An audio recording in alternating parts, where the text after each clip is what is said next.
ኤቲኤም አፍደገ ዘመናዊ ትግራይ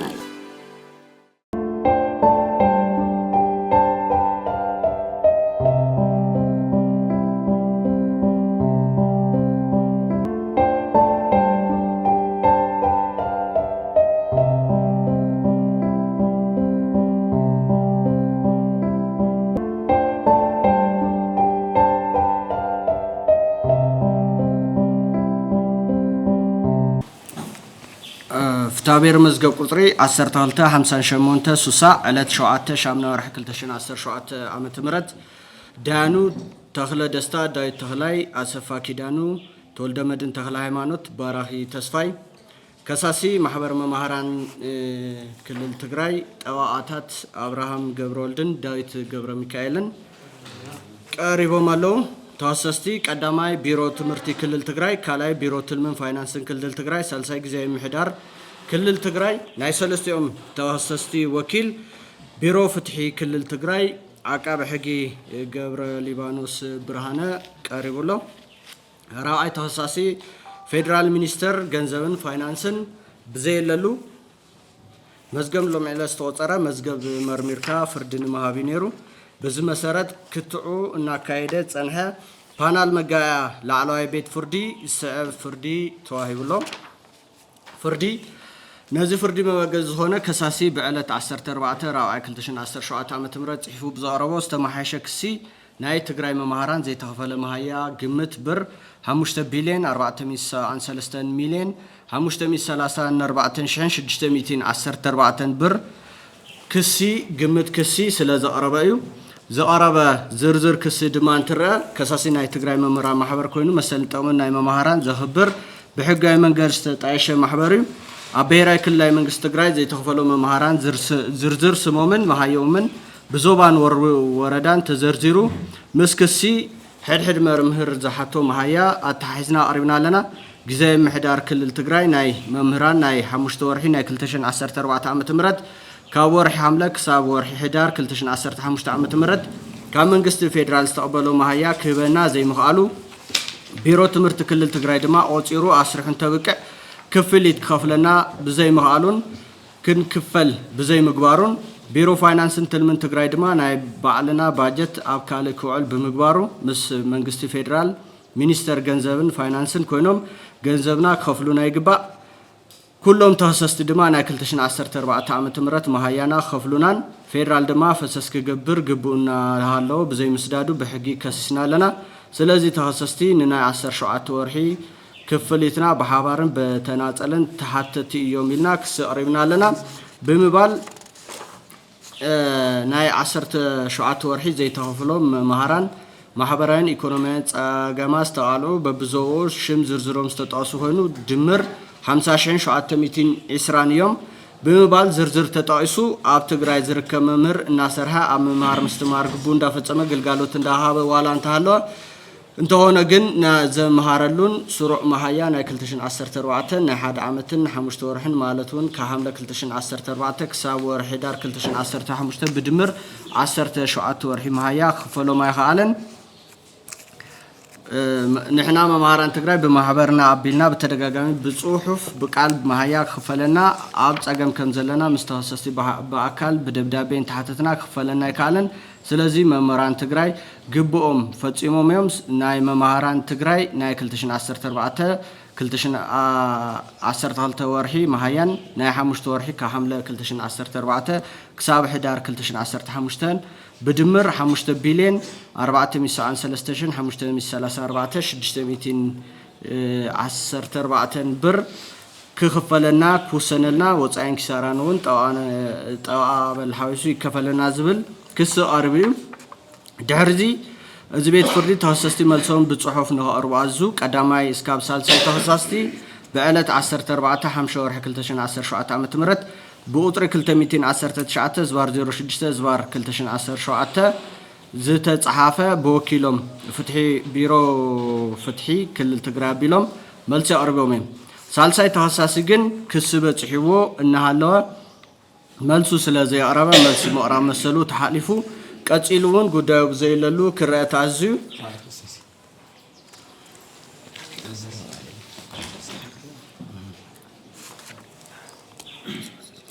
በዚህ መሰረት ራአይ ተሐሳሲ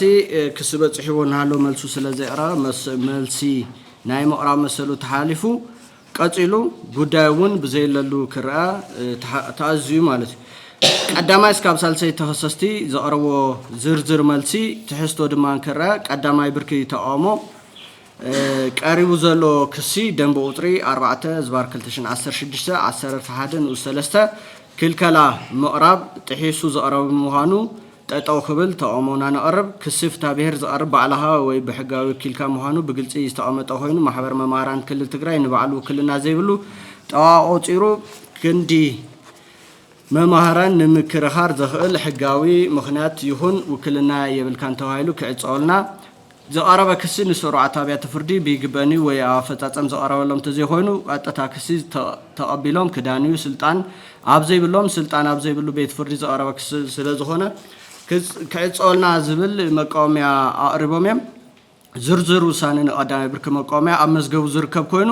ብሓፂሩ ቤት ፍርዲ ዘቀረቡ መቃወምያታት ክሲ ጠጠው ይበለልና ንዝብል መቃወምያ መሰረታዊ መትከላት ሕገ መንግስትን ዓለም ለኻዊ ሰብአዊ መሰል ሰነድን ዝጻረርን ምስ ኣዋጅ እውን ዝጻባ በተደጋጋሚ ጊዜ ዝናዋሕ ደንብ መሰረት ብምግባር ክሲ ናይ ምዕራብ መሰል ዝኽልከለሉ ወይ ዝዘናግዐሉ ኣግባብ ስለዘየለ ብምቕባል ምስ ውክልናን ምክርኻር መሰለን ኣመልኪቱ ንዝቐረበ መቃወምያ ከሳሲ መተሓራሪ ደንቡ ጠቕሚ ኣባላቱ ከኽብር ክሲ ከቐርብ ስለዝፈቅደሉ ኢፌድሪ ሕገ መንግስቲ እውን ዝኾነ ማሕበር ናይ ኣባላቱ ናይ ሓባር ወይ ድማ ናይ ውልቀ ጠቕሚ ብምውካል ናብ ቤት ፍርዲ ወይ ብሕጊ ስልጣን ዳይነት ናብ ዘሎ ኣካል ናይ ምቕራብን ውሳነ ናይ ምርካብ መሰል ከም ዘሎ ስለዝድንግግ ዘቐረበ መቃወምያ ብዘይ ምቕባል ስልጣን ቤት ፍርዲ ኣመልኪኑ ዝተለዓለ መቃወምያ ድማ ብፍሉይ ሕጊ ኣብ ክትዕ ዘለዋኒን ክፍል ትሕቶ ውዝፍ መሃያ ንኻልኦት ኣካላት ዝተዋሃበ ስልጣን ስለዘይኮነን ብቐጥታን ብግልፅን ኣብያተ ፍርዲ ነቲ ጉዳይ እስካብ ዘይተኸልከሉ ሓደ ኣብ ቤት ፍርዲ ተራእዩ ክውስን ዝኽእል ጉዳይ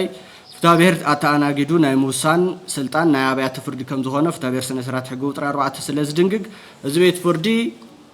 ስልጣን ኣለዎ ብምባል ኣጠቓላሊ ዘቐረቡ መቃወምያታት ውድቂ ገይሩ ሓሊፍዎም ነይሩ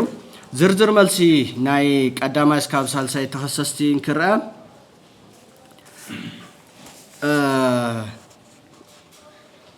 ዘቀረበ ክሲ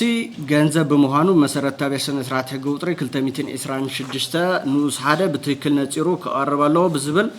ዝተደንገገ ኮይኑ ብኻልእ ዘቀረበ ክሲ ግን ብድምር 50720 ሰብ ግምት ጥቕልል መጠን ዝተገለጸሉ ዝሓትቱ ኮይኖም ሕድሕድ መምህር ዝሓቶ ገንዘብ ክንደይ ምዃኑ ኣብ ክሲ ከይነፀርካ ምቕራብ ኣብ ዘቀረበ መረዳእታ ርኢኻ መልሲ ንምሃብ ይኹን ንቤት ፍርዲ ውሳነ ኣፀጋሚ ስለ ዝገብሮ ሕድሕድ ሰብ ዝሓቶ ዳይነት ብግልፂ ተቐሚጡ ዘይቀረበ እዩ ከምኡውን ብፍትሐ ብሔር ስነ ስርዓት ሕጊ ቁጥሪ 223 ዘቀረበ ናይ ፅሑፍ መረዳእታ ዝርዝር ናይ 7 ዞባታት ብምቕማጥ በዝሒ ገጽ ዘይብሉን ዳሽሎም ዘቀረቦ መርትዖ በዝሒ ይኹን መዓስ ከም ዝተጻሓፈ ዘይተገለጸን ግልጽነት ዘይብሉን ብምዃኑ ተማሊኡ ዘቀረበ ኣይኮነን ብነፃ የሰናብተና ብዝብል ዘቀረበ ኮይኑ ብከሳሲ ቀሪቡ ዘሎ ክሲ ናይ 50720 ውልቀ ሰባት ግምት ብር ዝተጠቐሰ ብዝብል ኮይኑ መርትዖ ተባሂሎም ዝተገለጹ ንክርክር ይኹን ኣብ ወሃባ ውሳነ ኣፀጋምን ኣብ ሓደ ክመሓደር ዘይኽእል መዝገብ ስለ ዝገብሮን መልሲ ንምሃብ ይኹን ፍርዲ ንምሃብ ከሳሲ ንባዕሎም ክሲ ንምቕራብ ከም ዝተፀገሙን መን ክንደይ ይረክብ ዝብል ኣብ ክሶም ዘይገለጽዎ ግልፂ ክሲ ዘይቀረቡ ብምዃኖም ሓደ መዝገብ ትእንጋዳ ፀጋቢ ብምዃኑ ተነጻጺሉ ንኽቐርብ ቤት ፍርዲ ትእዛዝ ክህበሉ ብዝብል ዘቀረቡ ኮይኖም ኣብ ልዕሊ ቀዳማይ ተኸሳሲ ቢሮ ትምህርቲ ክልል ትግራይ ዘቀረበ ክሲ በዚ ክሲ ተሓታቲ ወይ ውዝፍ መሃያ መምህራን ናይ ምኽፋል ሕጋዊ ሓላፍነት የብሉን ምክንያቱም በዞም ከሳሲ መሃያኦም ክፈሎም ዝሕተተሎም ዘሎ መምሃራን ቁጥሮም ይኹን በጀቶም ብወረዳ ብምዃኑ በአዋጅ ቁጥሪ 341 ዝባር 2012 በጀት ክሓትት ዝኽእል ወረዳ እምበር ብዘሎ ዘይምእኹል ምሕደራ ምክንያት ቢሮ ትምህርቲ ናይ ወረዳታት መምሃራን ደሞዝ ናይ ምሕታት ይኹን ናይ ምኽፋል ሓላፍነት የብሉን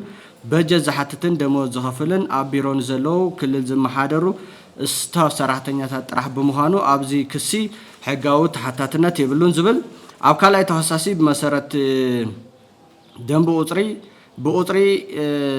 دا أزبار 15 أزبار 8 أزبار 84 ألست 5 شعار كلتشن 15 عام تمرت ብዝተጻሓፈ መምርሒ ጸደቕ ኣወዳድባ ስሙን ዝርዝር ሓላፍነትን ቀይሩ ቢሮ ፋይናንስን ምትሕብባር ሃፍትን ክልል ትግራይ ብዝብል ተጣይሹ ዝተዋሃቦ ስራሕን ሓላፍነትን ድማ ብፕላን ኮሚሽን ክልል ትግራይ ንሕድሕድ ኣብያተ ዕዮን ወረዳታትን ብምምዳብ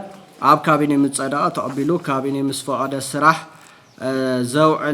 ዝውዕል ዘሎ ምዃኑ ይቆጻጸር እምበር ካብዚ ዝሓለፈ ናይ መምሃራን በጀት ናይ ምሕታት ይኹን ናይ ምኽፋል ስልጣን ስለ ዘይብሉ ኣብ ዘይስልጣኑ ገንዘብ ወይ በጀት ሓቲትካ ንመምሃራን ዘይኸፈልካ ተባሂሉ ዝውሰሰሉ ናይ ሕጊ ኣግባብ የለን። ሳልሳይ ተኸሳሲ ከሳሲ ከም ዝበሎ ኣብ ስራሕ ነይሮም ዝብል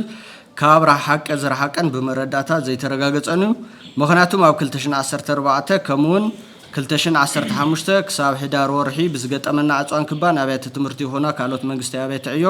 ብዘይካ ውስናት ወሃብቲ ግልጋሎት ተዓፅየን ዝነበራ ምዃነን ግልጽ እኳ ተሆነ ጊዜያዊ ምሕዳር ክልል ትግራይ ግን ደሞዝ ንምኽፋል ዓቕሚ ዘይብሉ ጥራሕ ብምዃኑ ክሳብ ሕዚ መሃያ መምሃራንን ካልኦት መንግስቲ ሰራሕተኛን ከፍል ኣይከኣለን እምበር ኣይሰራኹምን እሞ ኣይኸፍልን ኣይበለን። ተዋና ምክንያት ፌደራል መንግስቲ ናይ 2014 ዓመተ ምህረት ንክልልና ክህቦ ዝግባእ ድጎማ በጀት ተሓቲቱ ክፍቃደኛ ብዘይምዃኑ ናይ ክልልና እቶት እውን ኣብቲ ዓመት ዝተኣከበ ግብሪ ይኹን ካልእ ስለ ዘይነበረን ኣዕፅዋን ክባን ብምንባርናን ገንዘብ ክርከብ ኣይከኣለን። ንፌደራል መንግስቲ ግን ውዕሊ ፕሮቶራ ካብ ምሰማምዕ ጀሚሩ ክሳብ ሕዚ ናይ 2014 ዓመተ ምህረት ብዝግበአና በጀት ክህበና ዝተፈላለዩ ጻዕርታት እናተገበረ እውን እንተተገበረው ክፈቅደልና ይኸኣለን። ኣብ 2015 ዓመተ ምህረት ናይ 5 ወርሒ መሃያ ካብ ፌደራል ተቐቢሉ እንተውቅዕ መሃያና ከይኸፈለ ኣብ ካልእ ኣውዒልዎ ዝብል ሓቅነት ዘይብሉን ብመረዳእታ ዘይተደገፈን እዩ። ምክንያቱ ካብ ፌደራል ዝወሃበና ድጎማ መሃያ ተባሂሉ ዝወሃብ ከይኾነ እቲ ክልል ምስ ናይ ባዕሉ እቶት ተወሲኹ ንመሃያን ንካልኦት ስራሕ መካየዲ ክምደብ ዝገብር ኮይኑ እቲ ኣብ 2015 ዓመተ ምህረት ዝተመደበልና ድጎማ ናይ 4 ወርሒ መሃያ ሰራሕተኛታት እውን ክኣክል ኣይከኣለን። ናብ ናይ ክልልና እቶት ዝተፈላለዩ ልቃሕትን ተወሲኹ ናይ 8 ወርሒ ደሞዝ ተኸፊሉ እዩ። ፌደራል እውን ኣብ 2015 ዓመተ ምህረት ካብ ዝተፈቀደ በጀት 2.8 ቢልዮን ብር ክሳብ ሕዚ ክለቀልና ይኸኣለን። ሕዚ እውን ክለቀልና ኣብ ምሕታት ንርከብ ስለ ዝኾነን ፌደራል መንግስቲ እቲ ዝተረፈና በጀት ተለቂቑ ከምኡውን ናይ 5 ወርሒ ንኩሉ መንግስቲ ሰራሕተኛ ንምኽፋል ካብ ዘለና ድሌት ካብ ንግዲ ባንኪ 4.8 ቢልዮን ብር ካብ ኣንበሳ ባንኪ 1.2 ቢልዮን ብር ብድምር 5 ቢልዮን ብር ሓቲትና መልሲ ኣብ ምጽባይ ንርከብ። ጊዜያዊ ምሕዳር ደሞዝ ንምኽፋል እቲ ልዕል ኢሉ ዝገለጽናዮ ጻዕርታት ይገብር እኳ እንተሃለወ ከሳሲ መምህራን ማሕበር ኣብ ቀዳማይ ብርኪ ዝተገለጸ ተቃውሞ ውድቂ ዝግበር ኣይኮነን እምበር እዩ እንተተባሂሉ ተሓታትነት የብሉን ብዝብል ኣባላ ዘይኮኑ ከምኡውን ኣብ ከባቢ ራያ ኣላማጣ፣ ከተማ ኣላማጣ፣ ኦፍላ፣ ከተማ ኮረም፣ ጸለምቲ፣ ማይ ጸብሪ፣ ወረዳ ሰየምትን ዞባ ምዕራብ ኩለን ወረዳታት ተፈናቒሎም ዝመጹ ተዘይኮይኖም ናይ 2014 ከምኡውን ናይ 2015 ዓመተ ምህረት ጻልኣይ ተቆጻጺሮ ስለ ዝነበረ ደሞዝ ኣብኡ ዝተኸፈሉ ሓዊሱ ዝኸስስ ብምዃኑ ፈልዩ ከቐርብ ወይ ክስ ውድቂ ገይሩ ከሰናብተልና ዝብል ኣጠቓላሊ ቀሪቡ ዘሎ ክሱ ኣብ ቀዳማይን ካልኣይን ተኸሰስቲ ኣብዚ ክሲ ቀሪቦም ክህሰሱ ምንም ናይ ሕጊ ኣግባብ ስለ ዘይብሉ ብነፃ ክንሰባነመት ኣብ ሳልሳይ ተኸሳሲ እውን ክሲ ብኣግባቡ ብዘይምቕራቡ ክእረም ዝብል መልሲ ቀሪቡ እዩ።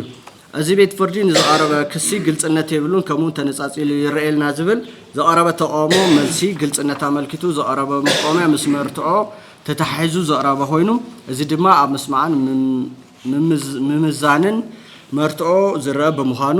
ከሰስቲ ኣቕሪቦሞ ዘለዎ ክሲ ሓበራዊ ጥቕምን መሰልን ጥቕምን ዝምልከትን ተመሳሳሊ ጭብጥን መረዳእታ ዘለዎ ብምዃኑ ይከፋፈል ተዝበሃል እውን ኣሽሓት መምሃራን ኣብ ሓደ መዝገብ ምዃኖም ስለ ዘይተርፍ ዘቐረበ ክሲ ወፃኢ ቆጣቢን ኣመራርሓ መጋባእያን ተመሳሳሊ ውሳነ ንምሃቡን ጠቃሚ ብምዃኑ ተነጻጺሉ ይቕረብ ክበሃል ስለ ዘይግባእ ዘቐረቡ መቆምያታት ቤት ፍርዲ ከይተቐበሎም ሓሊፉ እዩ። ራብዓይ ተኸሳሲ ክሲ በፂሕዎ ስለ ዘይቐረበን መልሲ ምቕራብ መሰሉ ስለ ዝተሓለፈ መልሲ ኣቕረበን። ድሕሪ እዚ ቤት ፍርዲ ካብ ቀዳማይ እስካብ ሳልሳይ ተኸሳስቲ ብቀዳማይ እስካብ ሳልሳይ ተኸሰስቲ ዘቐረቡ ቀዳማይ ብርኪ መቃወምያታት ውሳነ ውድቂ ድሕሪ ብምግባር ብውሳነ ውድቂ ድሕሪ ምግባር ተኸራኸርቲ ወገናት ዘቕረቦ ናይ ክስን መልስን ከምኡውን ብቤት ፍርዲ ዝተገበረ ምርመራ መሰረት ብምግባር ጭብጥታት ዝነፀረ ኮይኑ ዝተተሓዙ ጭብጥታት ድማ ሓደ ቀዳማይ ተወሳሲ ኣብ ቢሮ ካብ ዘለዎ ክልል ስታፍ ሰራሕተኛታት ወፃኢ ንዝኾኑ መምህራን መሃያ ናይ ምኽፋል ሓላፍነት ኣለዎ ዶ ይብሉን። ክልተ ካልኣይ ተወሳሲ ናይ መምህራን በጀት ምሕታት ይኹን ናይ ምኽፋል ሓላፍነት ኣለዎ ዶ ይብሉን። ሰለስተ ካልኣይን ሳልሳይን ተወሰስቲ ካብ ፌደራል መንግስቲ ዝተቐበልዎ ናይ መምህራን ናይ ሓምለ 2014 እስካብ ህዳር 2015 ዓ.ም ዘሎ 5 ወርሒ መሃያ በጀት ኣሎ ዶ የለን። ኣርባዕተ ሳልሳይ ተወሳሲ ክፍሊት መሃያ ክፍጽም ዘይከኣለ ካብ ዓቕሚ ላዕሊ ብዝኾነ ምኽንያት ዶ ኣይኮነን። ሓምሻይ ራብዓይ ተወሳሲ ናይ 2014 ዓ.ም በጀት ዓመት ክኸፍሎ ዝግባእን ዘይኸፈሎን ንመምህራን መሃያ ክውዕል ዝግባእ ክፍሊት ገንዘብ ኣሎ ዶ የለን። ሻድሻይ ከሳሲ ብዝሓተቶ በዝሒ መምህራንን መጠን ገንዘብን ተወሰስቲ ብሓባርን ተናጸልን ብምዃን ናይ መምህራን ናይ 17 ወርሒ መሃያ ከፍሉ ግቡእ ኣለዎም ዶ ይብሎምን። ኣብ ከባቢ ራያ ኣላማጣ፣ ከተማ ኣላማጣ፣ ኦፍላ፣ ከተማ ኮረም፣ ወረዳ ጸለምቲ፣ ከተማ ማይ ጸብሪ፣ ወረዳ ሰየምቲን ዞባ ምዕራብን መሃያ ዝተኸፈሎም መምህራን ዶ ኣለዉ ዶ የለውን ዝብሉ እዮም ዝሓዞ ጭብጢ። በዚ መሰረት ከሳሲ ጥራሕ ኣብ መልሱ መሰኻኽር ስለ ዝጠቐሰ መሰኻኽር ኣቕሪቡ ዘስምዐ ከሳሲ ጥራሕ እዩ። ከሳሲ ዘቕረቦም 3 መሰኻኽር እንትኾኑ ቃለ መሓላ ፈጺሞም ዝሃብዎ ምስክርነት ድማ እንትርአ ቀዳሚት ምስክር ከሳሲ ኣቕሪቦም ዝሃብዎ ምስክርነት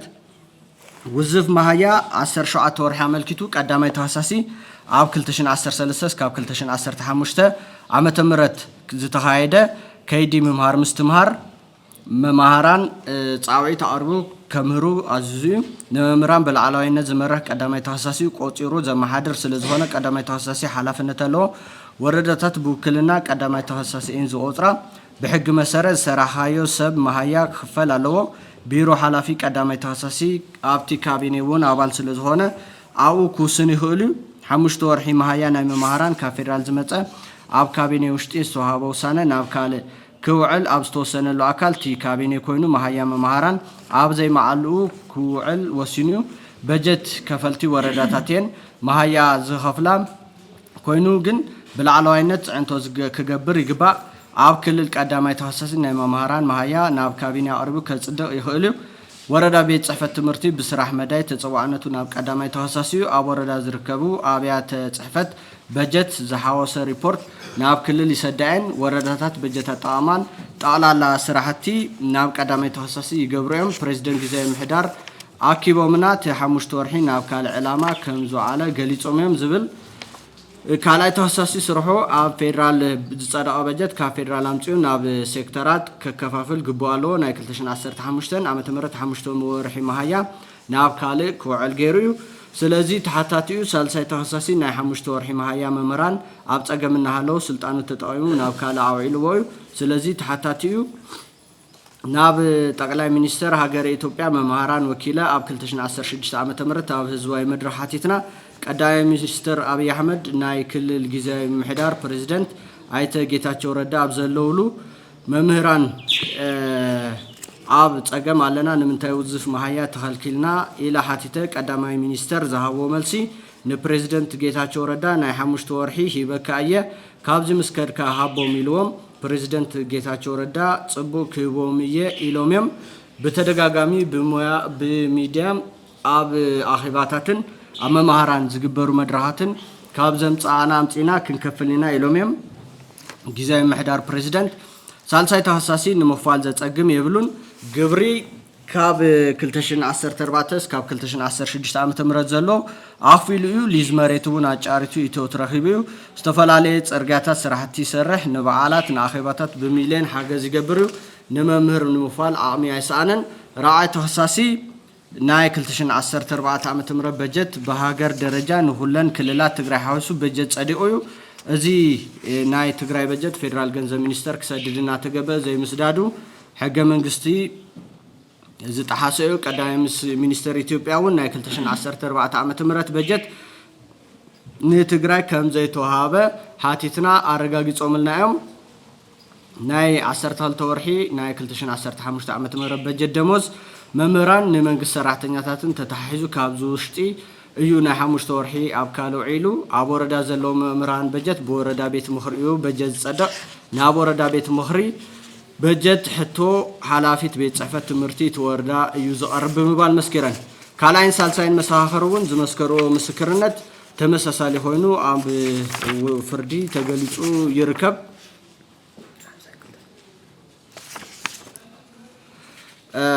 አጠቃላይ ዘቀረበ ምስክርነት ንዝመስል ኮይኑ بصحف زقربة مرداتا انكرا بوطري ت ازبار فا ازبار 44 ازبار بي هايفن ح ازبار 4 بعلت 19 10 كلتشن 15 عام تمره ببيرو فاينانسن متحبار هافتن استتصحافه بفيدرال زيتلاخه ناي كلتشن 15 عام تمره بجت زيتلاخه كلتا بليون 840 كلتا مليون 956 شحن 940 شدشتن بجت كلأخ ناي فيدري جنزة مينستر استتصحافة دبدابي قربيو كالاي بولطري دا ازبار 213 ازبار 74 ازبار 74 بعلت اسران شدشة شاكل تشنات 16 عام تمرت بمكتل بريزيدنت جزاي محدار كل التجراي نا فيدرال قدام مينستر نمنجستي سراحتنيا ناي دموزن طورتان زقات امناي بجت حصرات نمشفان بر 5 بليون لقاحتو علت إسران كلتا 10 عام تمرت نجنزة مينستر محتاجنا زفلت كوينو اسكان حجيجن سلا زي تفقدلنا زلنا تقام أب قمت أتيو بخلتا بجت عام زخفل لقاح كفقدلنا نحت زبل دبدابي قريبو سالساي بقطري تفا 9 زبار بي هايفن ح ازبار 4 بعلت إسران 9 تاشع كلتشن 16 عام تمرد ببيرو فاينانس متحبار هفتن ناي فيدرال جنزة مينستر استتصحافه عاب كلتشن 16 عام تمرد بجت عامت ببور حوز خفل دموزن طرتان أخول بزي مهانو مخنات ناي ترى جنزة حسرات ناقات أمنا يركب إذن مفتاح ناي كلتشن 15 عام تمرد ناي 5 ورحي دموز زي تخفلو من مفال بر 5 بليون ببريزيدنت جزاي محدار عبيلنا محتاتنا يفلت كوينو جناس كاب حجي بمغنيات الآه زي مفقادو ناي نسنة كلتشن 16 مهيان طورتان زوال كفلي زي بلنا مهانو تفلتو كاب كلتشن 17 عام تمرد بجت زؤنس دقوما زؤنس نحاد ورحي مهيان طورتان كفلي زخون كل آخرنا نحت الزبل تتصحف دبدابي قربو راوعي زقربه علت إسران شعاتة كالا كلتشن 10 شعاتة بوطري دا 4 84 ببريزيدنت جزاي محدار كل التجراي نا فيدرال قدام مينسترن جنزة مينسترن ناينا وحوان لقاح محتاج زملكة استتصحفة زرزرو دما أو كلنا زركو من سراحتنياتات ناي مهيان طورتان كفليت نمفصام زقات أمنا ناي بجت حترات عبيد أقام نافترنا يركب زدما ناي كل العتاوي نمعباي ولا انتفتنا زئكب عتاوي تحت مهانو كافيرال زل أهلنا دقوما مهيا مخفال أي تهالن زي خوينو نهالو استفلالو لعاهتن قبواتن ببورحو زل أهلنا نايوطاي محجزي ناتأنسنا سلزهونة تتأقام ناتحسسبنا يركب سلزي تتأقام نمقراف ناي قبوات لعاه نمخفال كنكئل بر 5 بليون أب كلتا بجت عمد كلتشن 10 شمونتن كلتشن 10 شعاتة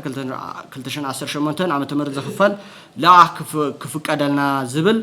قربو كاله بقطره 5 6 بزي شامطو دبدابيتات كاب نجد بانكن كاب أنبسا بانكن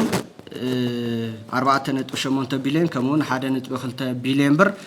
نكنلقح وحسنا نخوهابنا بزبل ناب جنزة مينستر استتصحافة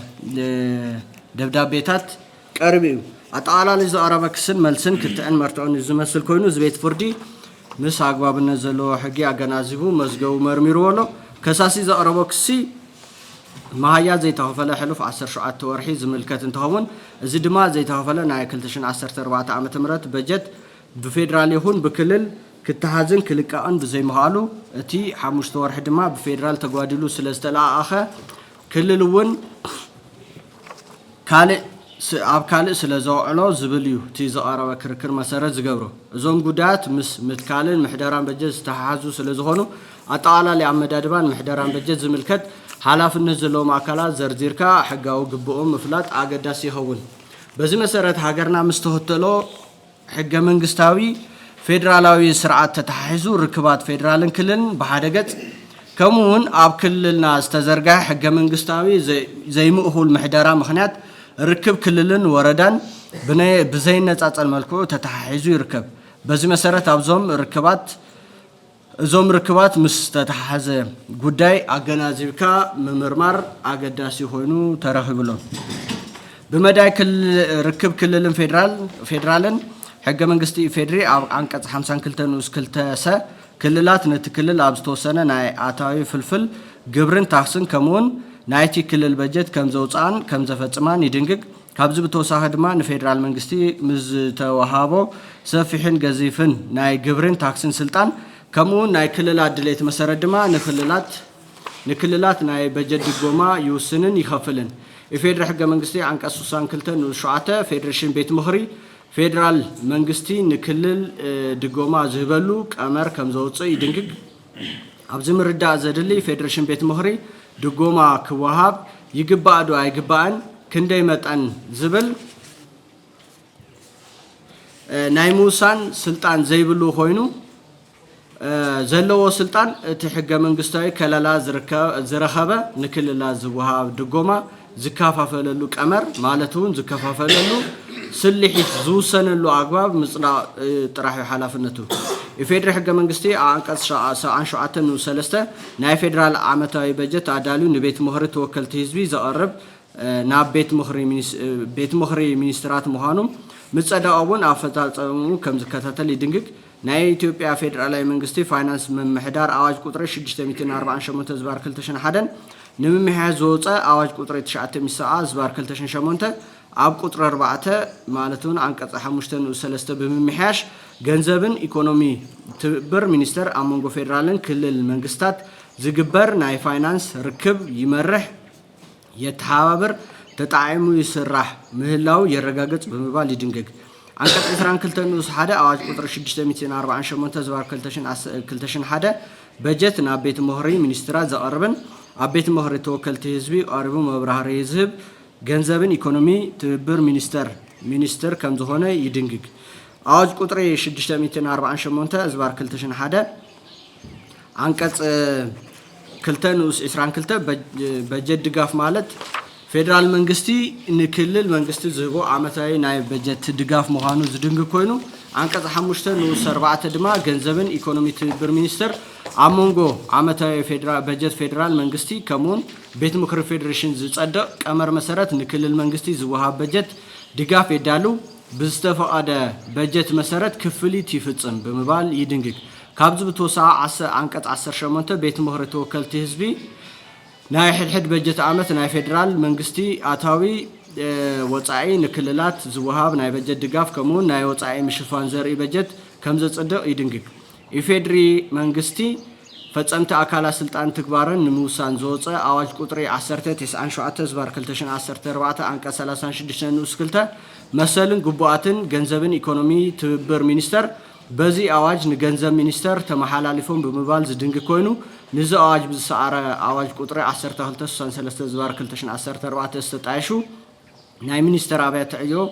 ሓደ ድማ ገንዘብ ሚኒስተር ምዃኑ አንቀጽ 16 ንዑስ 7 ዝገልጽ ኮይኑ አንቀጽ 26 ንዑስ 1 ለ ድማ እዚ ሚኒስተር በጀት መንግስት ፌደራል የዳሉ ምስተፈቀደ ክፍሊት ይፍጽም አፈጻጽማ በጀት ይግምግም በመባል ተደንግጉ ይርከብ ምሳሌ ብርክ ስራ ሐላፍነትን ድኻምን ዘለዎ ስራሕ ሰርሑ ናይ ካልኦት ክልላት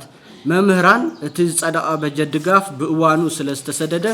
ሙሉ መሃያ እናተኸፈሎም ይርከብ ስለዝኾነውን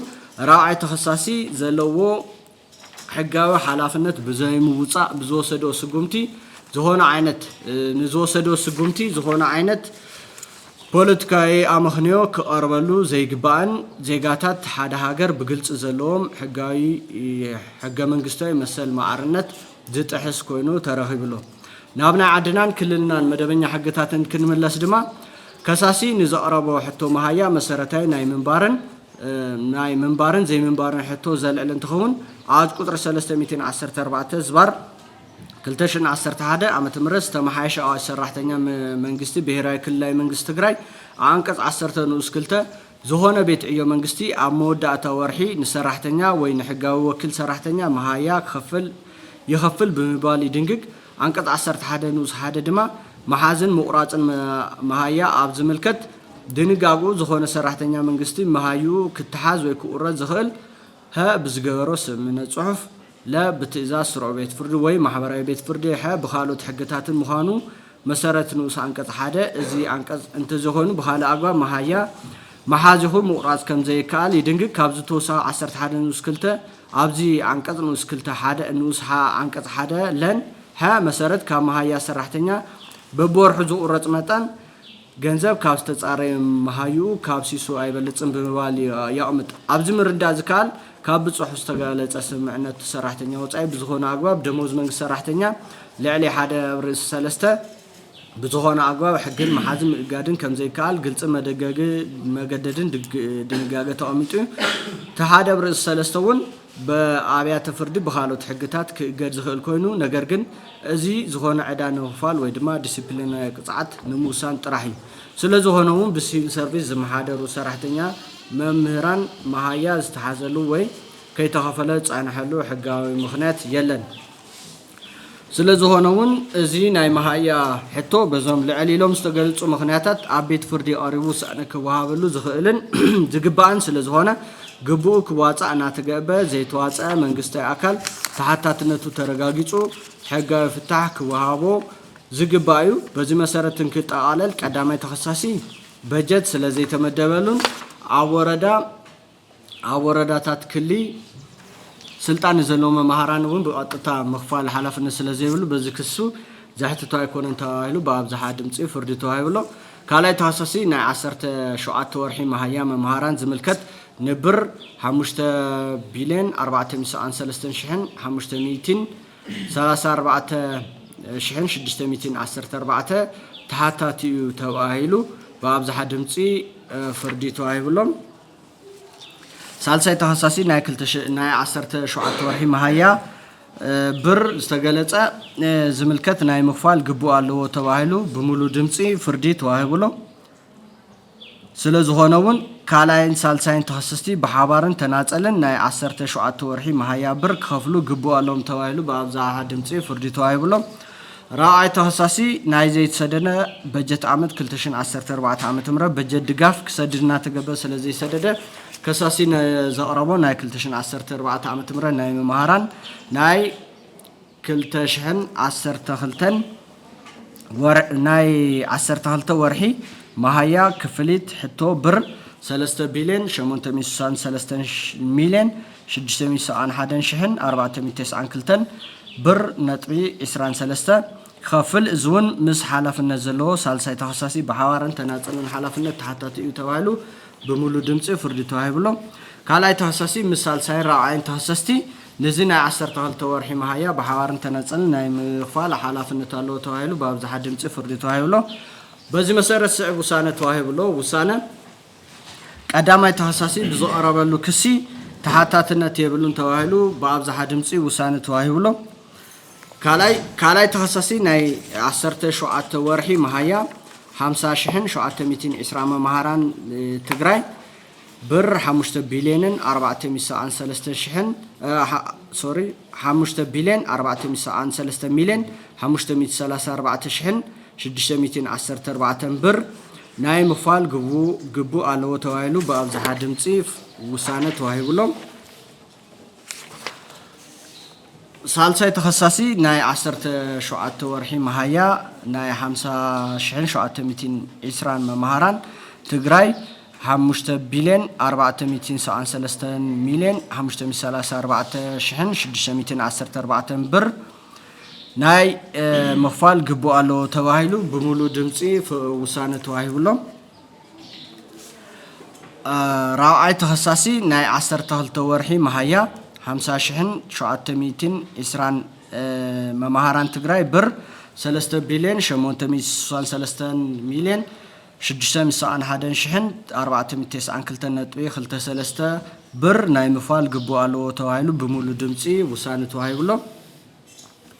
سالساي راعين تخصصتي اب قطر 4 نستغلص متن ገንዘብ بحبارن تناصل تحتت يوم توهيلو بمولو دمصي وسانه توهيبلو ካልኣይ ተኸሳሲ ኣብ ቁፅሪ 3 ዝተገለጸ መጠን ገንዘብ ምስ ሳልሳይ ተኸሳሲ ኣብ ቁፅሪ 4 ዝውሳነ ዝተገለጸ መጠን ገንዘብ ምስ ሳልሳይን ራብዓይን ተኸሰስቲ ብሓባርን ተናጸልን ተሓታቲኡ ተባሂሉ ብኣብዝሓ ድምፂ ተወሲኑሎ ወፃኢን ኪሳራን ዝምልከት ናይ ጠዋኣበል ብቁርፂ 1 ሚልዮን ብር ካልኦት ወፃኢን ኪሳራታትን ብር 100,000 ብር ካልኣይ ሳልሳይ ራብዓይ ተኸሰስቲ ብሓባርን ብተናጸልን ንከሳሲ ክኸፍሉ ይግባእ ተባሂሉ ውሳነ ተዋሂብሎም ኣብ ዝተመሓየሸ ክሲ ዘሎ 1393 ገጽ ሽም ዝርዝር መምህራን ወረዳ መሃያ መጠን ናይ 17 ወርሒ መሃያ ዝገልጽ ዝርዝር ሰነድ ኣካል ዝፍርድን ውሳነን እዩ ተባሂሉ ተወሲኑሎም ኣብ ይግበንን ኣፈጻጽማን ተታሒዙ ዝቐርብ ይኸውን ትእዛዝ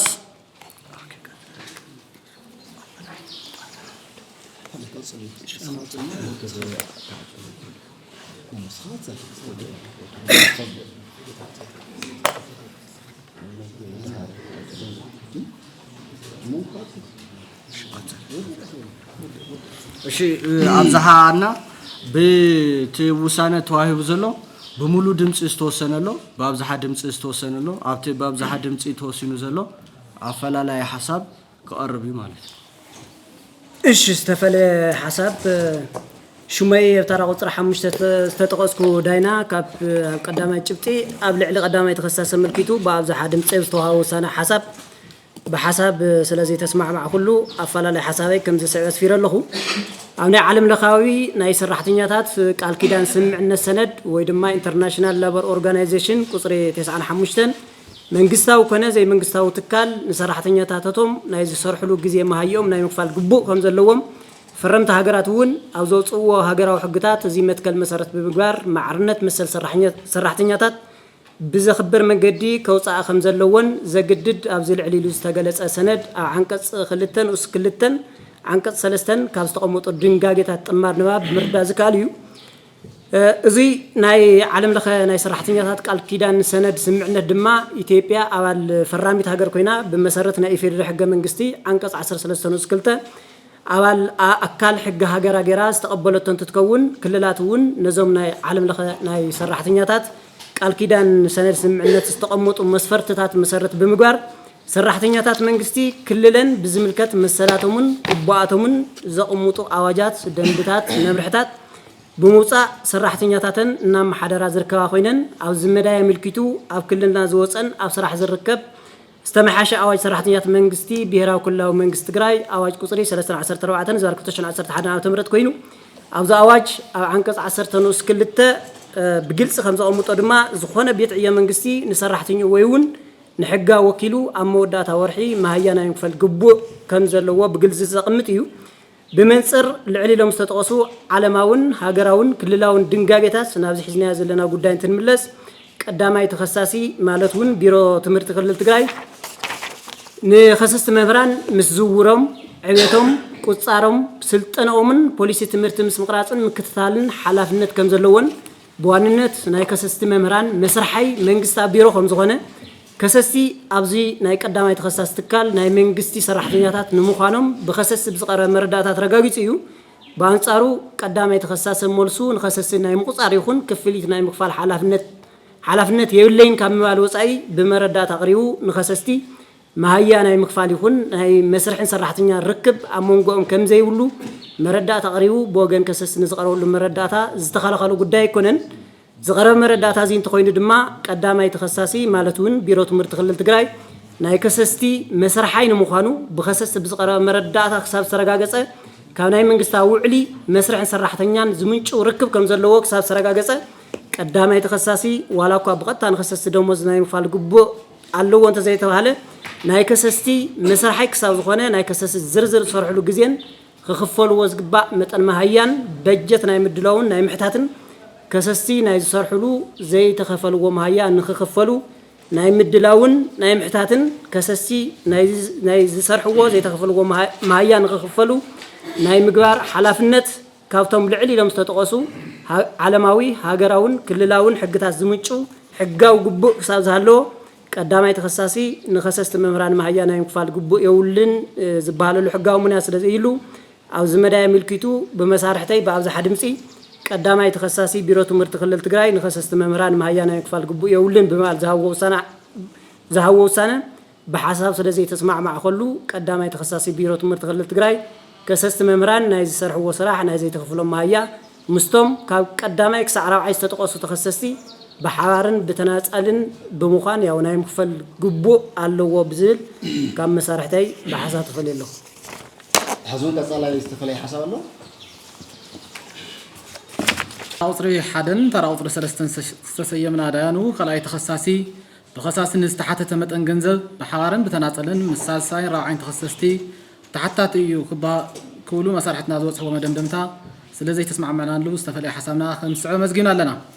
مسرته خلاي تخصصي مسال ساي راعين تخصصتي بحوارن بتناسلن تحت تخوني قبادو زمنة تخرنت لنا كلاي تخصصي أب ملسو كلاي تخصص مالت بيرو تنمن فاينانس كل تجرايو أب مسنو زغرو الخصي تحتات أيكون كون حلاف النتيب اللي يلو كحيد تقاطعيو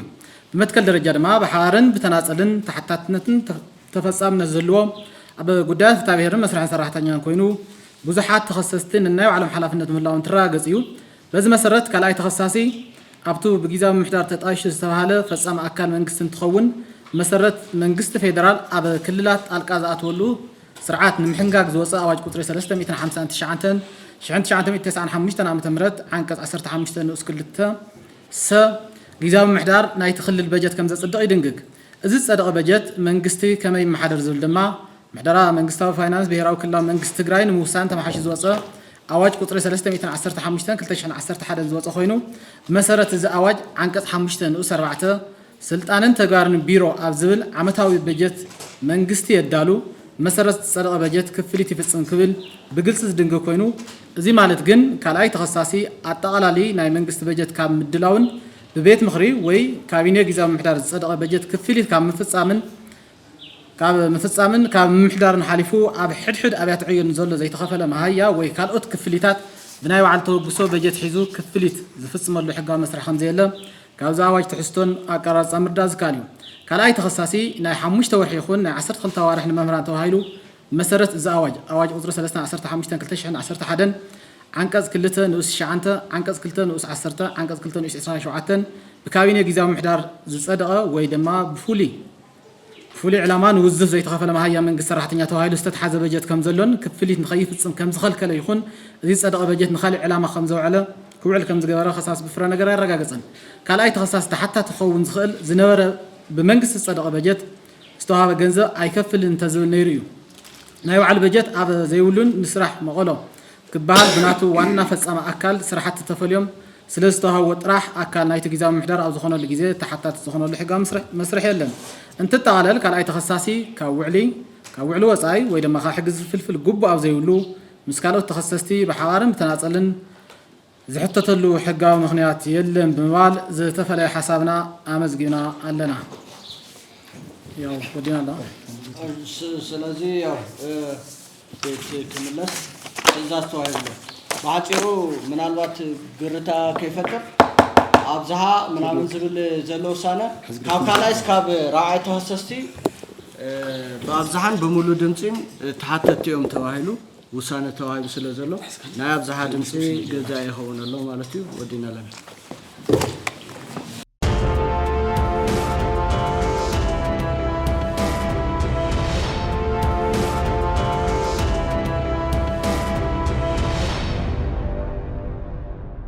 TPM